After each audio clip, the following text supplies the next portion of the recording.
Fresh air entering the lungs carries oxygen to the alveoli. The amount of gas in air or of gas dissolved in a fluid can be expressed as partial pressure, which is measured in millimeters of mercury. The partial pressure of oxygen in the air within the alveoli is 104 millimeters of mercury. Carbon dioxide that enters the alveoli from the blood causes the carbon dioxide concentration in the air of the alveoli to be 40 millimeters of mercury. Carbon dioxide is continually removed from the alveoli as air is expired.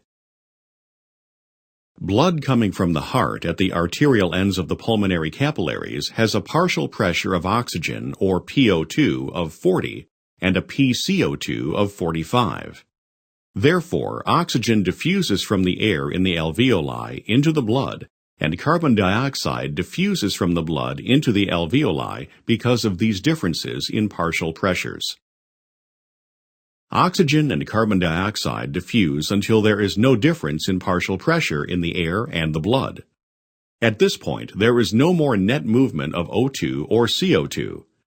Therefore, at the venous ends of the pulmonary capillaries, the PO2 in the blood and alveoli is 104, and the PCO2 in the blood and alveoli is 40.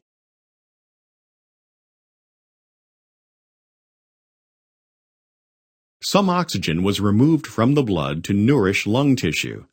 Therefore, the PO2 in arterial blood leaving the heart is 95.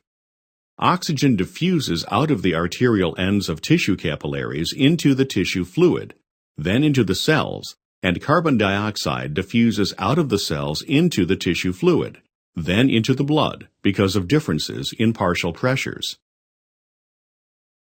At the venous ends of tissue capillaries, the PO2 in the blood is equal to the PO2 in the tissue fluid, and the PCO2 in the blood is equal to the PCO2 in the tissue fluid, resulting in no more net movement of O2 or CO2. The blood now carries the O2 and CO2 to the lungs. In the body, all of these exchanges occur simultaneously.